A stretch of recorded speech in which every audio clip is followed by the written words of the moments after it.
que tu vas? Très bien, et toi? Merci pour l'invitation.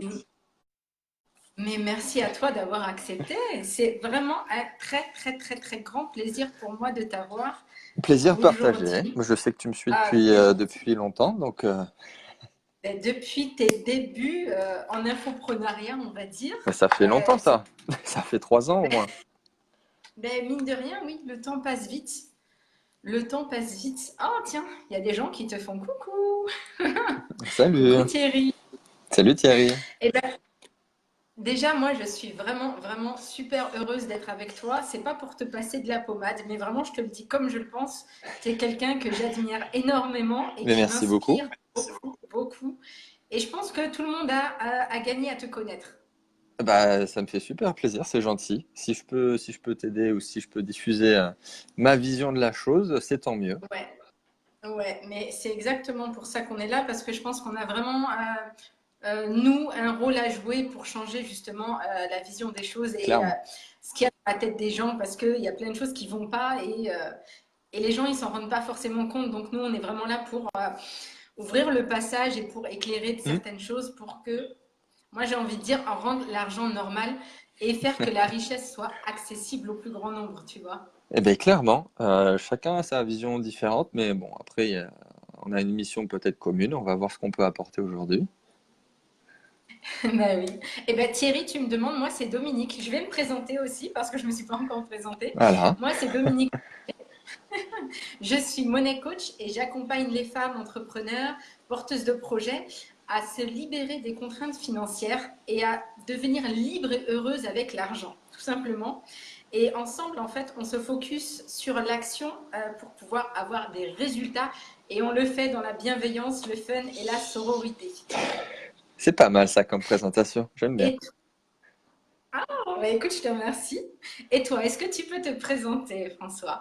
Oui, bah, je suis François, j'ai 28 ans, donc je suis rentier immobilier, crypto-millionnaire et web entrepreneur. Donc j'aide les gens en fait à changer de vie, à remplacer leur travail salarié par l'investissement et le business, tout Ouais, simplement.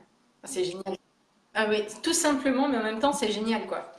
Et sinon, Parce bah, qu'il y a tellement de choses. je suis auteur, conférencier et coach professionnel. Voilà. Ouais. Tu sais que j'ai ton bouquin aussi. Ah, tu l'as là sous le coude? Ah bah oui, je l'ai.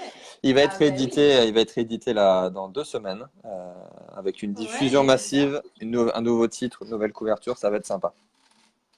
Ah bah c'est super, c'est une très bonne nouvelle pour toi, ça. J'ai hâte. Alors, aujourd'hui, je t'ai fait venir en fait pour qu'on puisse parler de choses, moi j'ai l'impression qu'on n'en parle pas beaucoup, c'est en fait vraiment la gestion de l'argent Mhm. quand on en a beaucoup. Les croyances qu'on rencontre et bien sûr le mindset parce que forcément pour moi tout va de pair en fait. Ah bah carrément, oh bien Et sûr. ben ouais, récemment, enfin récemment, souvent tu demandes à tes abonnés, aux personnes qui te suivent bah, de te poser des questions. Ouais, Et moi j'avais posé une question sur Instagram dans une de tes stories. Qu'est-ce que tu fais de ton argent? clairement. Et en fait pour moi c'est une question que personne ne pose jamais et pourtant moi ben, juste ça m'intéresse parce que je trouve que, alors j'aime pas le terme pauvre et riche si tu veux, parce que pour moi c'est vachement connoté, Bah tout ça veut ça. rien dire en Mais plus, bon, donc ouais, chacun a je suis sa un peu avec les moyens. définition, chacun peut mettre des chiffres différents ou chacun même sans parler de chiffres a une vision différente de ce que c'est. Ouais. Ouais, et puis c'est un ressenti aussi. Ah oui, oui, clairement. Bon, on pourra en reparler ça Ouais, d'ailleurs de quand tu te sens riche ou abondant ou pas d'ailleurs.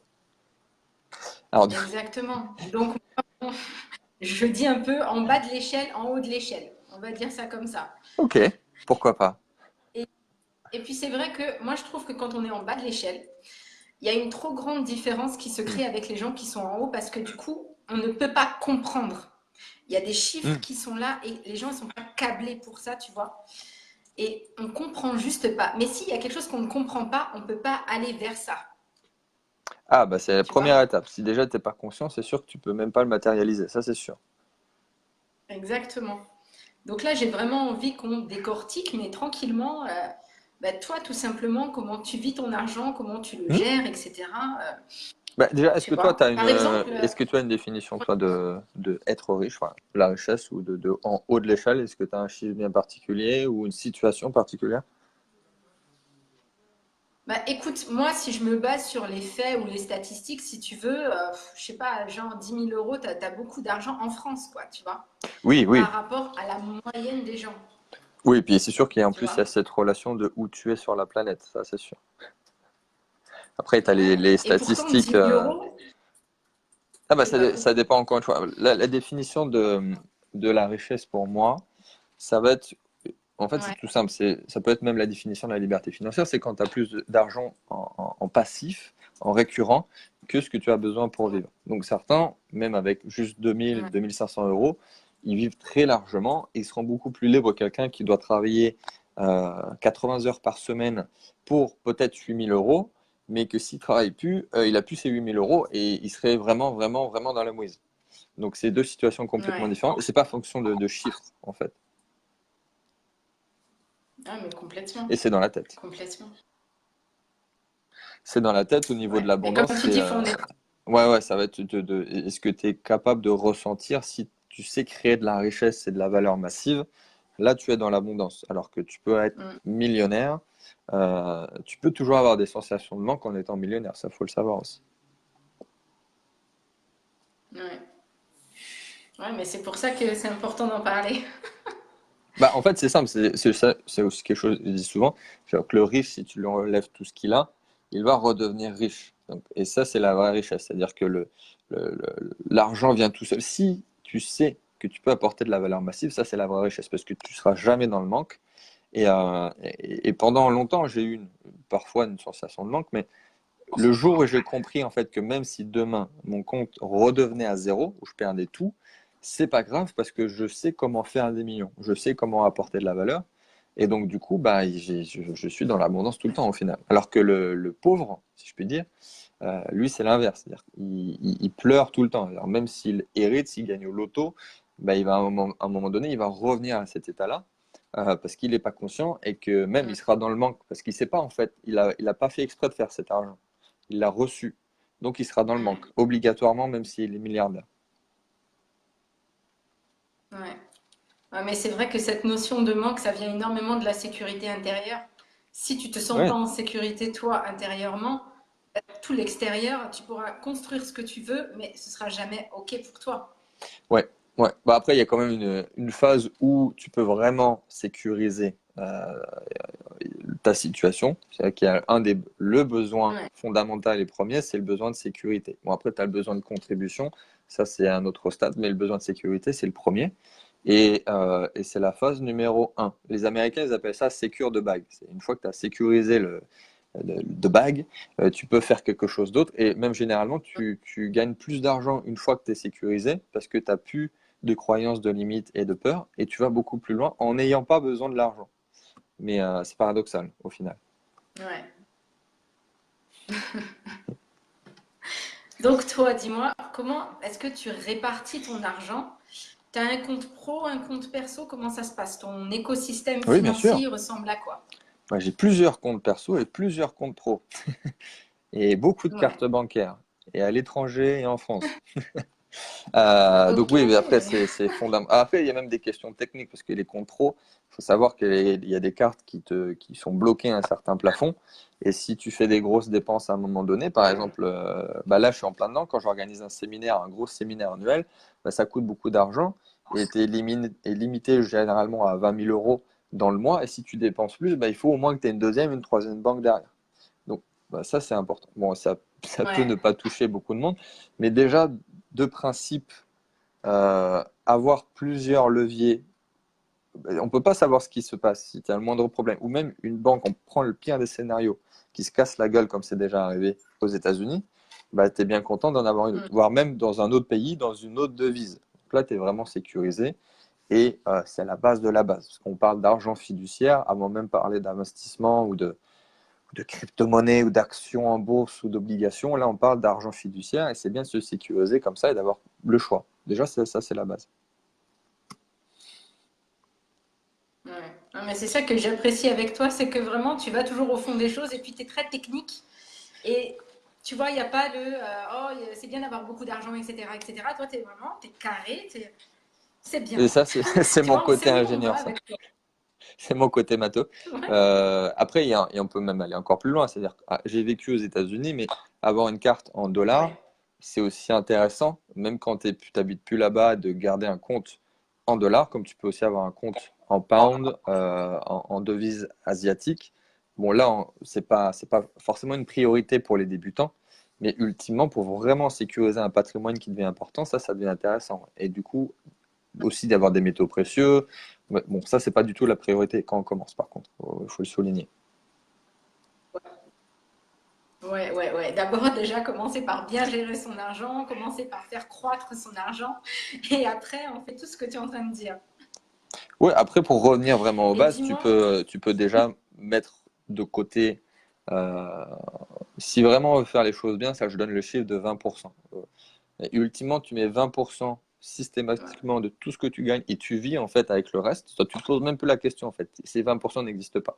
20% et même 10%. Alors ça, c'est pas évident. Et par contre, on pourrait le faire pour n'importe quelle situation, de donner en fait 10%. C'est-à-dire que donner, mais vraiment donner 10%, bah, en fait, quand tu gagnes pas beaucoup, bah, ça représente pas beaucoup, donc c'est pas gênant. Et quand tu gagnes beaucoup, bah, ça fait beaucoup, mais c'est pas non plus gênant parce que tu gagnes beaucoup. Donc du coup, il reste 70% et tu vis avec ces 70%-là. ouais, ouais. Comme dit, ça, c'est le mental, parce que c'est vrai que ça doit être un chiffre qui fait peur, tu sais, de te dire, oh là là, je suis tronqué de 30%. Mais Oui, mais c'est vrai après, que tu vis quand tu es préparé, Alors, il y a des situations plus faciles que d'autres. C'est sûr que quand tu as 20, 25 ans, tu es célibataire, c'est pas du tout pareil que quand tu as une famille, tu as des enfants et un budget assumé. Mais dans tous les cas, et ça c'est psychologique, qu'importe ce que tu arriveras toujours soit à vivre avec, soit à dépenser ce que tu as. Donc, il faut se dire que même si vous avez 5 000 euros, bah, vous allez, pour la grande majorité, dépenser 4 900 euros. Et alors que si vous aviez juste 2 000, bah, 1 900 euros, ce serait pareil en fait. c'est clair, c'est clair. Donc, Alors c'est pas une dis-moi, raison. toi, c'est sûr, tu fais ton budget ou il y a quelqu'un qui s'en occupe pour toi? En Ton budget? perso, oui. Alors, en pro, non. Alors, j'ai complètement délégué tout ce qui est Ouais, ouais, la ouais. finance, la comptabilité, l'administratif. Euh, Ça, Ouais, je regarde pas du tout. Et même compta et administratif, c'est pas du tout mes points forts. Et donc, c'est fondamental que je le délègue, comme beaucoup de personnes d'ailleurs. C'est pas du tout leur point fort. Donc ça, je m'en occupe pas. Bon, j'ai le rôle de la direction dans mon entreprise. Donc je regarde de temps en temps, je regarde si ça fonctionne bien dans une question de stratégie, mais la personne qui s'en ouais. occupe maîtrise beaucoup mieux les chiffres que moi. Après, en perso, ça c'est autre chose. Finance personnelle et argent dans Hmm, la société, c'est complètement différent. Il y a des chefs d'entreprise qui font beaucoup d'argent, mais la finance personnelle, c'est vraiment pas ça, quoi. Parce que déjà, ils savent même pas faire le lien entre les deux. Et inversement, il y en a qui sont très très bons en finance personnelle, mais par contre, derrière, pour faire du cash et optimiser une société, ils sont pas très bons.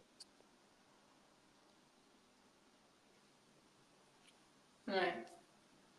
Donc, c'est deux choses Et, complètement différentes. ouais. Et donc, tu fais ton budget tous les combien de temps? Alors je reviens dessus. Enfin, c'est un plan d'action en fait. C'est un plan. Je travaille à 90 jours. Ouais, Je travaille à 90 jours à la fois d'accord. pour mon propre emploi du temps, de ce que je dois faire, hein, de ce que je dois créer. Donc je travaille à la semaine, vraiment précisément ce que je Ouais, dois faire à la semaine, mais sur des phases de 3 mois. Et donc, et de tout ce que je fais. Donc ça peut être la création, mais même au niveau des chiffres, de ce que je dois sortir et de ce que je dois gérer. Donc 3 mois, pour moi, c'est très très bien. Ça donne à la fois assez de temps pour vraiment faire quelque chose et avoir un retour, mais c'est pas trop long non plus pour pouvoir optimiser et pas trop court non plus pour pouvoir en fait, ne rien pouvoir faire. ouais. Donc c'est un bon compromis, je Ouais, ouais, pense, je vois. pour avoir une bonne vision et que ça soit concret. Pas trop long, pas trop court. Ouais. Et quand tu dépenses ton argent, est-ce que tu comptes ou pas? Enfin, ça dépend En de ce que tu perso, est-ce que... appelles compter, mais non. Et ça, c'est peut-être du coup, au final, la vraie richesse, la vraie liberté. En fait, ça, j'appelle ça le seuil, le seuil en fait de ce que tu peux dépenser. Et en fait, ça va être complètement différent. Alors, si on regarde, par exemple, un entrepreneur ou un chef d'entreprise qui fait 100 000 euros, 200 000 euros, un demi-million, 1 million, pour beaucoup, c'est un niveau de vie vraiment très supérieur. Mais par exemple, aujourd'hui, tout le monde peut se payer un café. Alors, on est un pays occidental, même dans un hôtel de luxe, un café à 8 balles, on peut se le payer. C'est-à-dire que personne ne se pose la question de est-ce que je peux me payer un café ou vraiment c'est des cas extrêmes. Donc, en fait, ce seuil, c'est un seuil de oui tout le temps. Voilà. Par contre, maintenant, si je te dis, OK, je vais acheter une île déserte à mon nom, est-ce que tu vas réfléchir, est-ce que je peux me le payer, oui ou non? En fait, c'est pas le même seuil, toi. Donc, et pourtant, il y a des Ouais, personnes, ça les gêne pas du tout d'acheter une nouvelle maison, d'acheter une nouvelle voiture, ils regardent même pas en fait.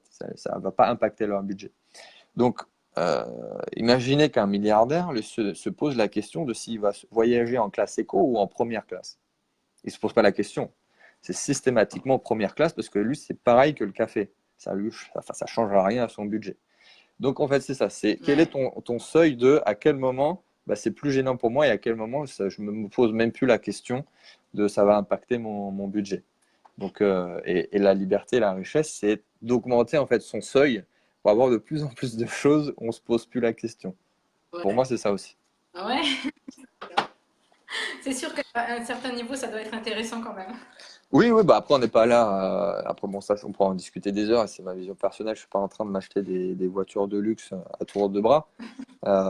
Et c'est justement pour ça que je peux me permettre de ne pas avoir de seuil sur certaines choses. Ouais, Euh, mais ouais, ouais, si maintenant si c'est des restaurants ou des vêtements ou ainsi de suite, c'est sûr que pour beaucoup, même un restaurant dans le mois, ça fait mal.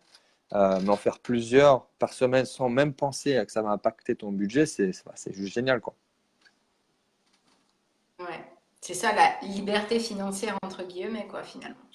Ah oui, bon, après, il faut être intelligent, c'est sûr. Il ne faut pas commencer à se dire, OK, je suis dans l'abondance, je dépense tout ce que j'ai et ça viendra. Euh, Ouais, Quoique là, en général, ça peut quand même arriver. Si tu as vraiment une mentalité vraiment d'abondance et de jamais être dans le manque, en général, ça marche très bien. Ça marche bien, tu ne te poses pas la question et c'est un principe d'abondance très important, ça.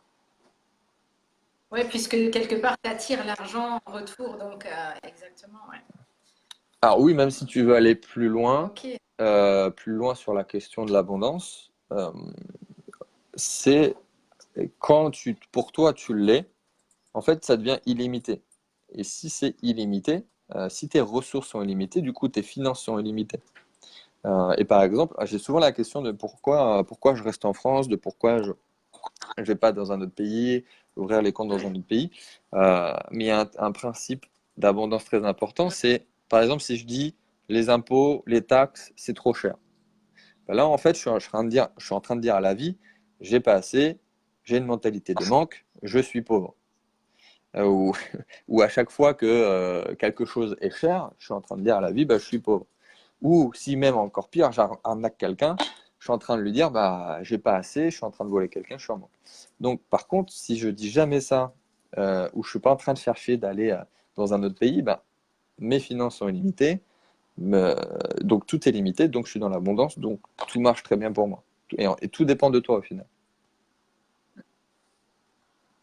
ouais. Et c'est marrant que tu parles de ce truc-là parce que ça, c'est un post que tu avais sorti, je crois, au début de l'année. Ouais, ouais, Et clairement. j'en ai parlé il n'y a pas 2 semaines à mes clientes dans mon membre Ah bah j'avais fait la parce version que longue.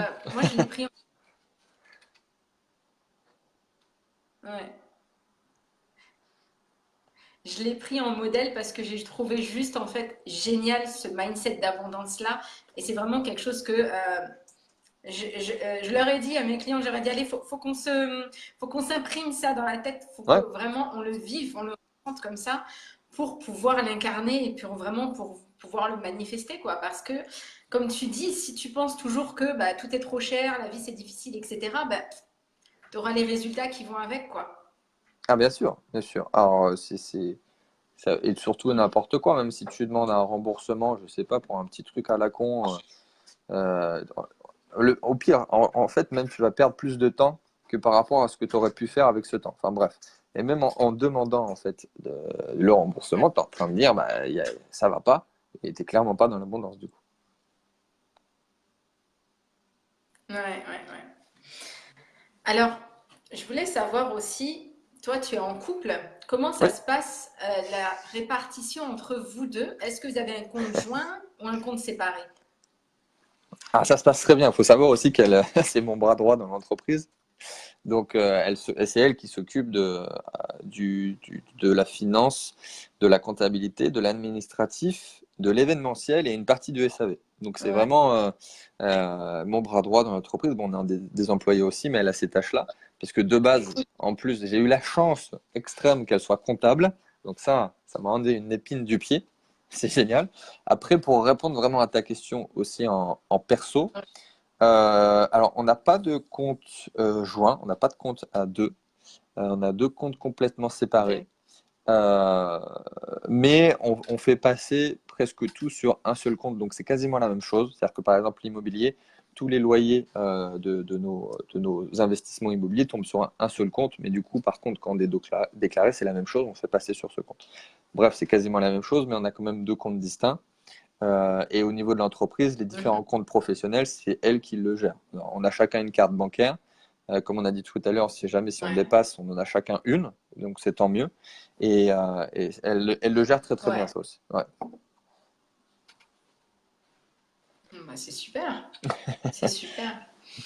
Euh, non, mais c'est toujours compliqué l'argent dans le couple, tu vois. Alors, si vous trouvez chacun le milieu, entre guillemets, où vous êtes tous les deux bien, c'est top, quoi. Bah, après, ça dépend aussi de où tu en es dans la relation. Au Alors, début, par exemple, forcément, quand on venait de se connaître, on comptait. Genre, on comptait, on a dépensé telle chose, ok, je te dois tant. Au bout d'un moment, ça devient naturel de plus compter. mm, Et, et encore une fois, vu que bon, on gagne très bien, on est dans l'abondance, on va même pas se dire qui dépense quoi, puisqu'au final, c'est le même foyer. Ça devient ouais, normal, ouais. en fait. Donc, au moins, si c'est une vraie grosse dépense, là, ok, on va en discuter. Mais clairement, on se pose même plus la question parce qu'on est tous les deux dans l'abondance et que ça se passe très bien, au final. Ouais, ouais. Non, mais c'est super. C'est super. Dis-moi, question investissement. Toi, c'est quoi plutôt ton profil? Tu te définirais comment? Ton profil d'investisseur? C'est-à-dire, parce qu'il y a plusieurs écoles quand même. C'est-à-dire plutôt prévoyant, t'essayes Ouais. plutôt, allez, risque tout, etc. Tu vois. Alors, ni l'un ni l'autre. Alors, faut prendre en compte aussi le cheminement parce qu'au début, l'idéal et même la logique veut que tu prennes des risques parce que déjà, tu n'as rien à perdre. Et puis tu es jeune, donc tu as du temps aussi pour te refaire. Et plus Ouais, ça va, et aussi plus tu gagnes, ouais, il vaut mieux sécuriser aussi après ce que tu gagnes. C'est-à-dire, même dans l'immobilier, au début, il vaut mieux essayer de faire des trucs avec un gros rendement et partir progressivement vers ce qu'on appelle du patrimonial. Donc au début, moi, j'étais sur du très risqué, puisqu'en plus, enfin même, je gagnais pas grand-chose, je gagnais rien, et j'étais tout seul. Donc même au pire, ça concerne que moi. Donc j'étais sur du très risqué, du moyennement risqué, et là, je suis dans une phase de, je calcule très bien, il y a des choses qui...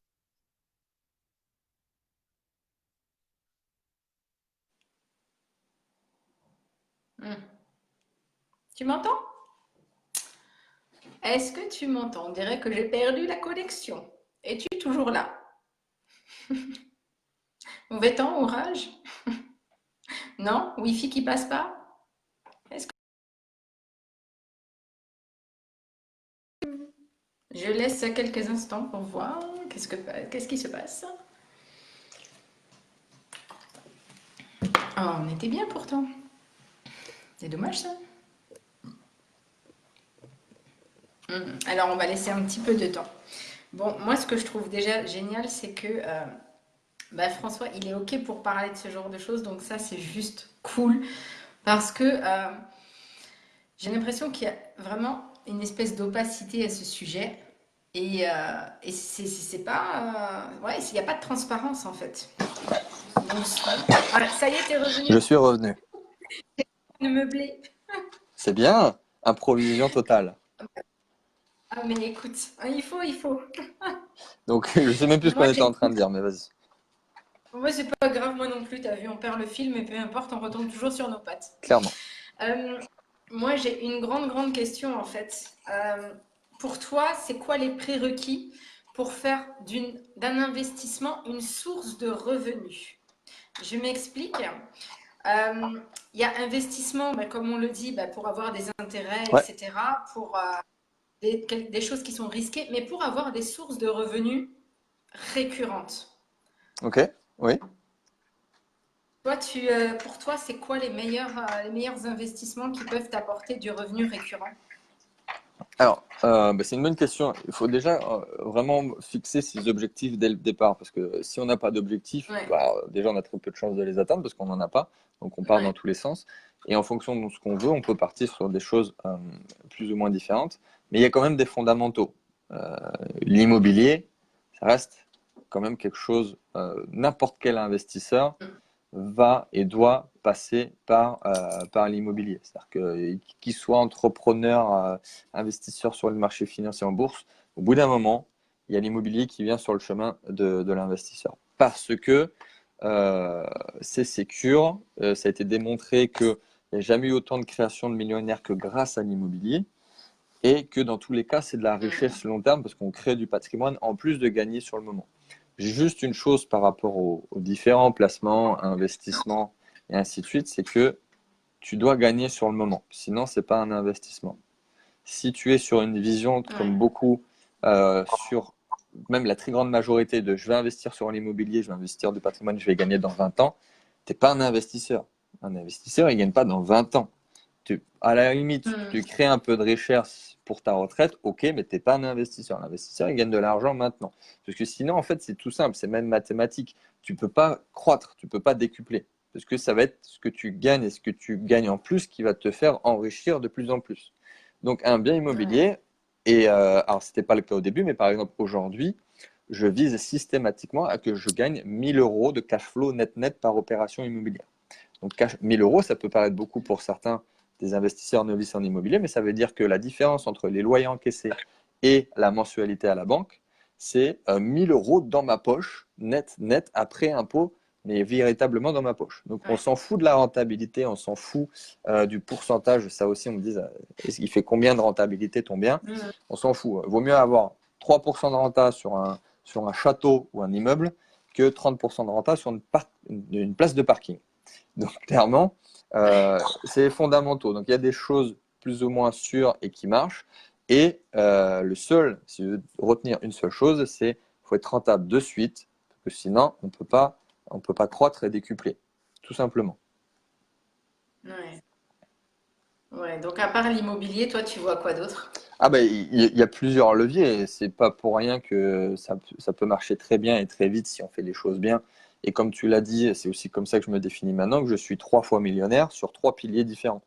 Donc l'immobilier, Ouais. même l'immobilier, ça peut être le plus facile. Et je dis tout le temps que tout le monde devrait au moins avoir 1 million de patrimoine en immobilier. Parce que c'est à partir d'1 million que ça se complique un peu.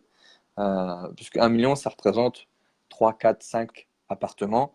Et ça, normalement, Ouais. enfin, personne n'est bloqué à 3, 4, 5 appartements. Après, c'est bien une autre stratégie, c'est d'autres leviers, c'est une autre connaissance. Donc, c'est plus compliqué. Après, il peut y avoir la bourse, il peut y avoir des marchés financiers, plus ou moins alternatifs. Bon, beaucoup de personnes me connaissent sur les crypto-monnaies. Mais il reste aussi tout ce qui est entrepreneuriat business. Donc, ce n'est pas de l'investissement, mais Ouais. quand même, le meilleur investissement que vous puissiez faire, c'est dans votre propre entreprise. C'est-à-dire que vous créez du cash, vous créez de l'argent, de la valeur, vous le réinvestissez et en utilisant les bons Mm. leviers, notamment en France, parce que là aussi, je dis tout le temps que la France, c'est un paradis fiscal et qu'il y a énormément de niches fiscales. L'impôt sert à enrichir la personne qui a la connaissance et ça appauvrit celui qui connaît rien. Et clairement, là aujourd'hui, et ça, c'est vraiment quelque chose que je dis très très peu au grand public, mais c'est plus pour mes coachings ou dans mon mastermind. Je suis pas en salaire et je suis pas en dividende. Et je paye pas la flat tax et je paye que 10% à peu près d'imposition en toute légalité. Parce que j'ai un expert fiscaliste Ouais. derrière, j'ai des montages tout à fait légaux et je passe par un autre système. Et quant à la moitié, même pas la moitié, mais 99% des entrepreneurs, des chefs d'entreprise qui se font prendre en 50-60% après imposition, taxes et charges, qui ont du mal à vivre, et que à côté, quand tu fais les choses bien, ben, en fait, tu peux payer que 10-20, C'est pas du tout la même chose. Donc, tu as le levier aussi entreprise qui est peut-être le plus puissant, mais il y a plusieurs écoles. Il n'y en a que deux. C'est soit tu investis d'abord pour sécuriser et ensuite, du coup, tu peux créer une activité et tu peux même prendre des risques puisque tu as l'investissement à côté qui est sécurisé. Ou tu as la version inverse, plus businessman, plus à l'américaine. D'abord, je fais un business qui fait beaucoup d'argent et à côté, du coup, après, je peux investir. C'est deux visions différentes. Euh, on faut trouver celle qui nous correspond mieux en fonction de notre caractère. Mais il y a tellement de possibilités et sincèrement, il y a tellement de façons de gagner de l'argent aujourd'hui que je ne comprends pas pourquoi certains n'y arrivent pas. Après, c'est une question de technique et d'état d'esprit, mais c'est pas le comment en fait. Si on commence à me poser la question comment, c'est là que je suis pas d'accord parce qu'il y a des possibilités. Après, c'est vraiment le pourquoi et de ce que tu veux atteindre. Voilà. Ouais. Ouais, mais ça, c'est vrai que là, on rentre dans un domaine qui est compliqué parce que les gens, ils vont s'arrêter au comment justement parce que comme tu ne sais pas comment le faire, bah, tu ne veux pas le faire tout Le simplement comment, et voilà, tu n'as pas conscience que tu es capable. le comment, c'est une question de salarié. Le salarié, il se pose la question de comment je fais pour aller à un point A, à un point B, comment je fais telle chose, je vais demander à un collègue, je vais demander à mon patron. C'est une question de salarié. L'entrepreneur, en fait, il a un pourquoi qui est 1000 fois plus important que le comment. Et vu qu'il a un pourquoi, il ne sait pas en fait comment il va y arriver, mais il va y arriver. Et même la plupart du temps, ça demande un lâcher prise. Mais l'une de mes plus belles réussites, c'est que je ne savais pas du tout comment j'allais le faire. Mais par contre, il y a eu les personnes qui sont arrivées sur la route. Je suis plus passé à l'action que en train de réfléchir à faire de la procrastination intelligente. Mais clairement, quand vous avez un pourquoi qui est défini et non pas un comment, c'est là que la magie opère et que littéralement, vous changez de vie et vous réfléchissez pas du tout de la même manière. Parce que vous faites vraiment les choses autrement. Ouais, c'est clair. Ah, c'est génial. Et toi, tu as combien de sources de revenus, dis-moi? Alors c'est une question un peu touchy parce qu'il y a des gens qui vont considérer qu'à chaque fois qu'ils ont un bien immobilier, ça fait une source de revenus, ou à chaque fois qu'ils ont, je sais Non, pas, non, vraiment des grandes lignes. oui, bon, ouais, Ouais, c'est ouais. pour ça qu'il y en a qui vont dire j'ai Ouais, 50 non, sources de revenus. 320, c'est pas intéressant. Je dois Ouais, avoir une quinzaine au final vraiment de différentes thématiques et de ouais. différents flux. Ça va être la location, ça va être investissement immobilier, ça va être la location de voitures, ça va être j'ai trois entreprises, Mhm. la bourse, d'autres marchés financiers, les droits d'auteur aussi, ça en est devenu une, mon magazine. Enfin, au final, ça fait une quinzaine de Ouais, sources de revenus. J'en oublie encore quelques-unes, mais ouais, ouais. voilà, c'est très bien ainsi. Et tant qu'on maîtrise en fait vraiment bien la source de revenus, vaut mieux quand même bien masteriser un domaine et ensuite passer à quelque chose d'autre, au lieu de vouloir de suite faire plein de choses en même temps. Ouais, ouais, tout à fait. Et dis-moi, là, tu as lancé un truc intéressant, mais finalement, c'est quoi ton pourquoi? Ta vision à toi, c'est Ouais. quoi?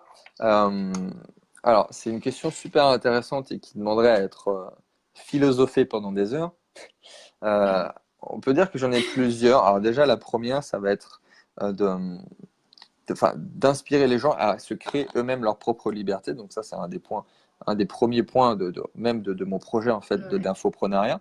Et aussi, j'ai d'autres visions, notamment une de créer une école, une vraie école, une école à la fois d'entrepreneurs, d'investisseurs et de ce qu'on appelle des écoles démocratiques. Je ne sais pas si vous connaissez ce que c'est une école démocratique, où il n'y a pas de professeur, il n'y a pas de classe, il n'y a pas de cours. Donc ça, c'est un projet de vie aussi, donc j'ai une vision assez lointaine et une vision même encore plus lointaine de rendre la France un vrai pays d'investisseurs et d'entrepreneurs, parce que clairement, ça ne l'est pas. Et donc de Ouais. make friends great again, comme dirait quelqu'un. Et ça, c'est une autre vision. Et je me dois du coup de rester en France et je me dois d'impacter le plus de personnes. Et ça, c'est mon Mm. pourquoi. Après, pareil, je sais pas comment je vais le faire. Enfin, je suis en train de le faire techniquement, mais avoir vraiment une vision comme ça. Et ça, c'est en général, fais l'exercice de quelle est ta vision à un siècle. Ah, ça peut paraître un peu con comme question, mais en fait, un siècle, vu que dans un siècle, on sera plus là, toi comme moi et comme vous, pour la plupart d'entre nous, en fait, du coup, on se Mm. ressort de notre propre ego et on crée quelque chose qui est bien plus grand que nous-mêmes. Et avec la question de ta vision à un siècle, tu crées quelque chose comme ça qui est bien plus grand que toi. Tu sais plus égocentré et tu réfléchis autrement et tu prends pas les mêmes décisions. Donc, et voilà, si vous devez poser cette question pour créer votre vision, votre mission de vie, ça passe par ce genre de questions un peu métaphysiques. Ouais, mais puis complètement, moi je pense que le fait aussi de sortir de sa propre existence, ça Hmm. revient aussi à dire qu'est-ce que tu veux laisser derrière toi, qu'est-ce que tu veux construire pour les autres. Ah oui, oui, oui. Donc en fait, c'est là encore, on rejoint la valeur, etc. Donc c'est top. Oui, et après, il faut se dire aussi qu'il faut pas plaire à tout le monde aussi. C'est-à-dire que c'est même impossible. La plupart des gens vont vouloir être soft Ouais. pour plaire à tout le monde parce qu'ils ont peur du regard des autres, du jugement, du Mm. rejet. Et en fait, vraiment, en imprégnant vraiment ce qu'on est, son caractère, son profil et sa vision, ses objectifs, alors on va pas plaire à tout le monde. On va avoir même ce qu'on appelle les haters sur le web. On va avoir beaucoup de gens qui nous aiment pas. Mais à l'inverse, on va avoir beaucoup de gens qui nous aiment, des gens qui nous adorent.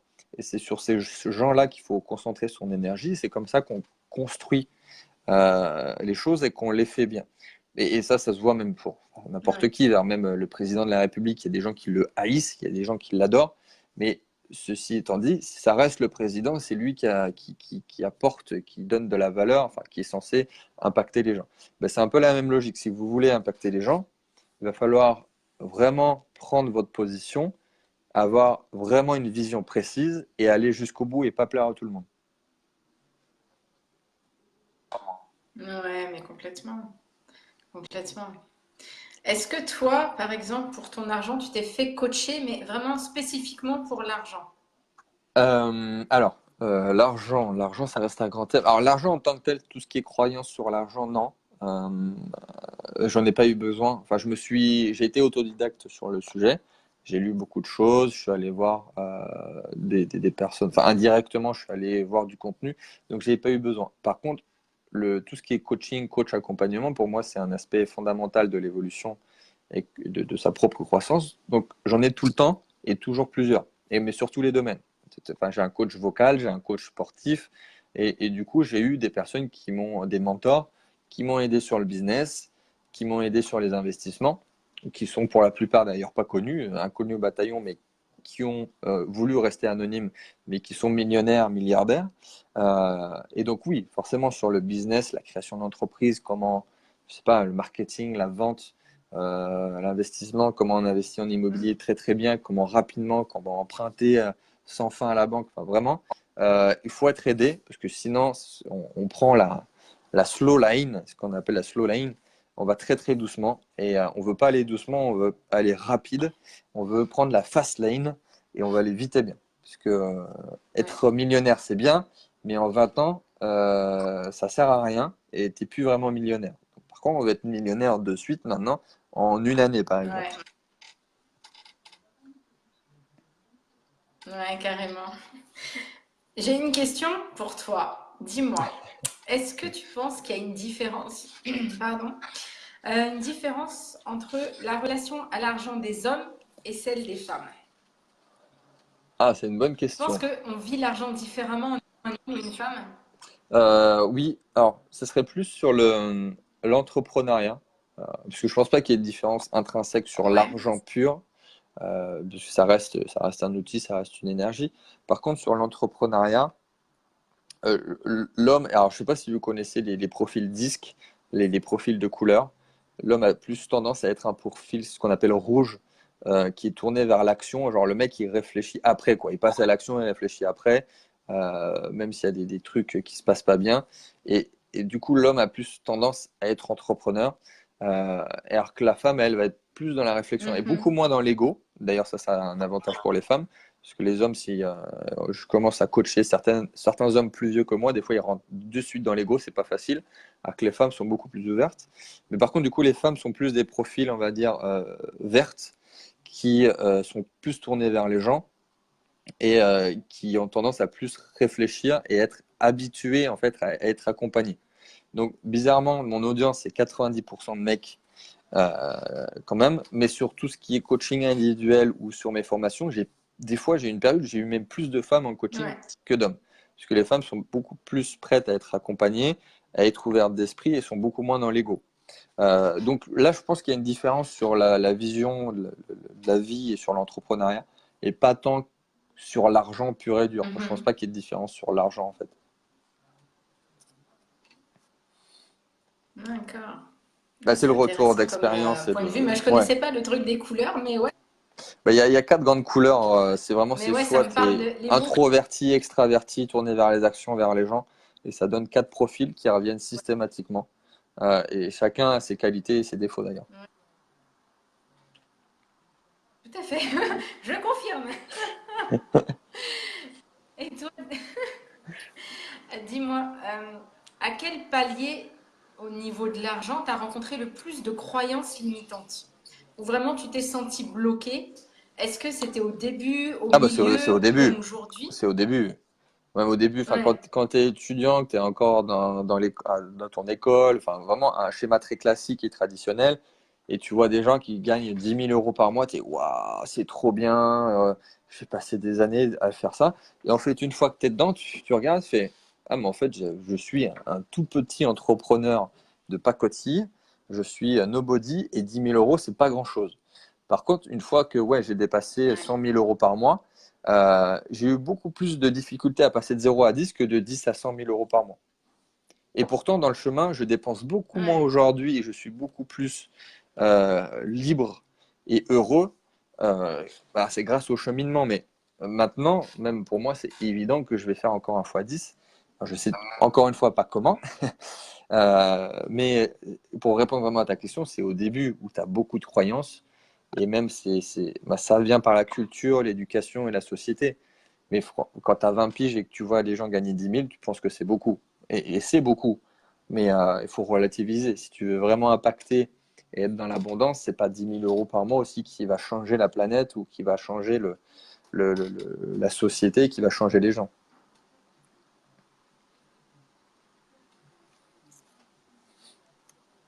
ouais. Et toi, c'est quoi les croyances que toi tu avais personnellement? Ah bah je pense que c'est, comme je t'ai dit, j'avais pas de croyance sur l'argent. Enfin, il y a vraiment des personnes, elles pourront avoir un potentiel énorme, elles seront bloquées tout le temps pendant des années sur 5 000 € par mois, par exemple. Elles n'arriveront jamais, quoi qu'elles fassent, à dépasser 5 000 par mois. Donc là, il y a des choses à mettre en place, il y a un travail dans la tête à Ouais, dépasser. Mais ça, je ne l'ai pas eu. Alors, je ne sais pas parce que c'est peut-être mon caractère ou d'autres choses. Par contre, là où vraiment j'ai levé un niveau vraiment très intéressant, c'est justement sur le comment et le pourquoi. Alors, c'est pas facile du tout, parce qu'au début, surtout moi qui est très cartésien, qui est ingénieur, qui est matheux, je voulais tout le temps avoir le plan d'action. Alors, vraiment tout détaillé, je fais ça, je fais ça, je fais ça, je passe à l'action. Mais c'est vraiment le jour où j'ai vraiment détaché de plus en plus sur la question du comment que j'ai fait encore plus d'argent. Pourtant, ça paraît paradoxal. C'est qu'en maîtrisant moins les choses, tu gagnes plus d'argent, mais c'est aussi comme ça que tu crées quelque chose de plus grand que toi. C'est comme ça que tu peux embaucher des gens. C'est comme ça que tu peux faire des choses beaucoup plus grandes. Parce que si tu n'es pas prêt à lâcher ouais. prise, tu n'embauches personne, tu délègues pas, tu sous-traites pas, tu fais tout toi-même, tu es dans la perfection et tu es tout le temps dans le comment. Donc c'est vraiment sur le comment versus pourquoi où j'ai explosé. Ah, super, super. Et aujourd'hui, comment tu décrirais ton mindset? Un vrai entrepreneur, un vrai qui crée de la valeur et pas un wannabe entrepreneur qui est en fait encore dans le salariat, qui fantasme sur l'entrepreneuriat et même tu le vois pour les entrepreneurs qui vont essayer de créer un business récurrent en fait pour recréer un salaire qui tombe tous les mois alors qu'un entrepreneur il réfléchit à l'année en fait, il réfléchit au bilan et tu peux avoir des mois Ouais, où tu fais rien rentrer, mais justement parce que tu prépares quelque chose et un autre mois où tu exploses. Donc ça va être un vrai entrepreneur. Il regarde à l'année et il réfléchit pas comme un salarié avec beaucoup de croyances, avec je crée un plan d'action pour me recréer mon salariat et surtout de sortir en fait du patron employé où tu te crées certes ton entreprise, mais tu es prisonnier de ta propre entreprise parce que tu travailles encore plus qu'avant, parce que tu ne mets pas les choses en place. Et il faut devenir un patron, ce que j'appelle un patron business angel. où du coup, tu as investi sur ton entreprise, tu as mis les choses en place pour que ça tourne bien, et après, tu peux même t'extirper de ta propre entreprise. Donc, pour moi, je suis un entrepreneur business Ouais. angel. J'ai d'autres activités à côté, mais j'ai même pas besoin d'y être en fait. Ça tourne déjà très bien. Ouais, super. Et avant de faire quelque chose de nouveau pour toi que tu n'as jamais fait, de relever un défi, qu'est-ce que tu te dis mentalement dans ta tête? À quoi tu penses? Tu vois, quelles sont les phrases que tu te dis? Ah bah, pour moi, clairement, il n'y a rien qui est impossible. Et même quand on va me dire qu'un truc n'est pas possible, je vais justement vouloir le faire. Ou si on me dit qu'un truc, ça peut être n'importe quoi, ou même au niveau de la société, une croyance globale, je vais essayer de démontrer que c'est pas vrai. Et donc, enfin, c'est même tout con, ça peut paraître bisounours, hein, le tout est possible, tout est machin, mais par exemple, j'essaye de faire un challenge par mois, vraiment quelque chose que j'ai jamais fait. Et en février, par exemple, j'ai fait un jeûne, ce qu'on appelle un jeûne sec, donc sans eau, sans boire, sans manger, sans boire, pendant plusieurs Ouais. jours. Alors, ce qui est marrant, c'est que je l'ai dit à certaines personnes de mon entourage, ils disent, non, mais c'est pas vrai, genre, on meurt littéralement au bout de 3 jours sans boire. Sauf que, en fait, c'est complètement faux. C'est-à-dire, même Ouais. scientifiquement, c'est faux. Les personnes qui tiennent des dizaines de jours sans manger, sans boire, ça se passe très bien. Bon, il faut être suivi, attention. Mais donc, ce genre de défi que j'ai jamais fait, en fait, c'est plus même pour l'état d'esprit. Euh, même au niveau du sport, maintenant, je fais plus du sport, en fait, pour le mindset que pour le physique en tant que tel. Pour essayer de me surpasser ou de me être tout le temps dans la progression, en fait, d'apprendre des choses et de les réutiliser plus tard. Ah, d'accord. Ah, c'est très intéressant ce que tu me racontes là. Ben, Et j'espère en tout cas. j'ai j'ai une question, encore une, parce que ouais, c'est vraiment intéressant ce que tu me dis. Moi, j'aimerais savoir ta vision des choses. Pourquoi est-ce que toi, tu utilises les mêmes stratégies que les autres, mais que tu as des résultats qui sont vraiment là?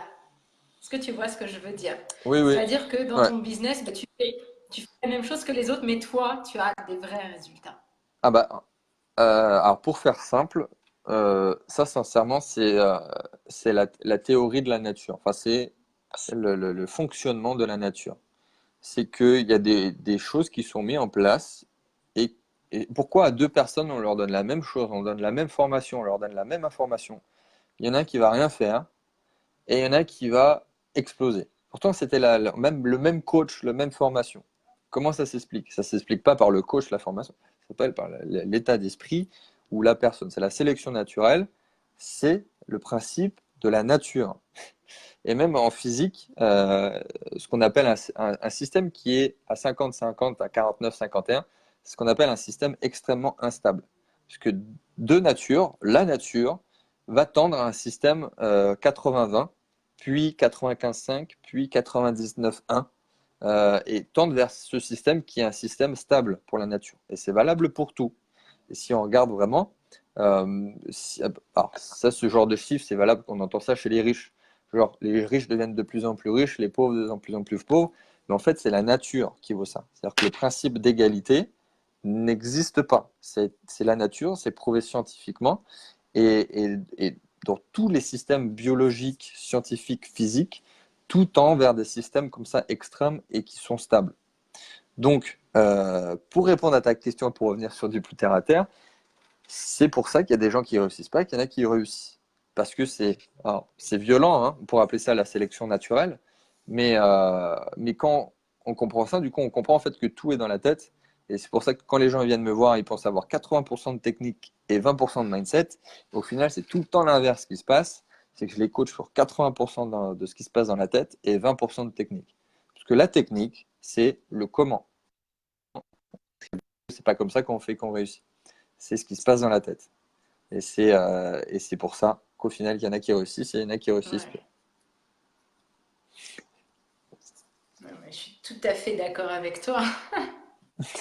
Est-ce que, est-ce que pour finir, tu peux nous donner ton meilleur conseil pour dépasser sa peur? Ta peur de passer à l'action pour... Alors, je ne sais pas si c'est un bon conseil, mais en fait, il faut tendre vers, je vais vers ce qui me fait peur. ce qu'on appelle sortir de sa zone de confort, mais c'est toujours en fait là que les plus belles choses se passent. Et plus la peur est grande, plus la récompense et ce qui se cache derrière est magnifique. C'est-à-dire que vraiment, si tu as une petite peur, bah derrière, tu as un petit résultat. Bon, très bien. Et à l'inverse, je ne sais pas si vous avez peur de parler en public, mais par contre, si vous faites une conférence devant 1000 personnes, vous allez avoir un impact, je peux même en termes de chiffre d'affaires, qui est juste extraordinaire. Donc, et c'est ce que je fais Mhm. systématiquement, je tends vers ce qui me fait peur. Et je travaille là-dessus. Alors du coup, on grandit super vite parce que vu que ça nous fait peur, vraiment, on passe à l'action et on travaille beaucoup. Euh, mais c'est tout le temps là qu'il y a les choses les plus belles qui se passent. Et peut-être pour conclure, donc aller vers ce qui va nous faire peur et persévérer. Et c'est même marqué dans la Bible. C'est-à-dire, la persévérance, c'est la victoire. Donc si on ne sort pas de sa zone de confort et qu'on ne persévère pas, eh ben, c'est ce qu'on appelle un échec. Voilà. Tout simplement. Mais tout simplement. Ça clôt bien. Bon, ouais, c'est super. Où est-ce qu'on peut te retrouver si on veut travailler avec toi, François? Bah, on peut me retrouver à plein d'endroits différents. Donc, le site pour commencer, donc riche30ans.com. Puis si vous tapez mon nom, prénom ou riche à 30 ans sur tous les réseaux sociaux, sur toutes les plateformes, vous pouvez me trouver. Donc, vous pouvez m'envoyer un message sur Instagram, sur Facebook. Je réponds systématiquement à tout le monde, que ça soit par mail ou réseaux sociaux. J'essaye de répondre à tout le monde. Et m'envoyez pas tous un message quand même. Mais voilà, riche à 30 ans ou François Denis, vous allez forcément me retrouver. Bon, bah, c'est génial. Merci encore beaucoup, beaucoup, beaucoup d'avoir fait cette interview avec moi. C'était un vrai plaisir d'être avec toi. Mais moi aussi, j'ai passé, on est quoi, ça fait une bonne heure, très bien. J'ai passé un très bon moment. J'espère. Bon, c'est super. J'espère que ça vous a plu, tous ceux qui nous ont regardés, à tous ceux qui vont regarder en replay. Et puis, ben, pour aller plus loin avec moi, je vous invite à rejoindre la team des femmes qui attirent l'abondance avec aisance. Notre devise, c'est focus, action, résultat. Voilà, voilà. Sur ce, je J'aime vous bien. souhaite à tous une excellente fin de journée. Ciao, ciao. Bye bye, À très François. vite. À bientôt. À bientôt.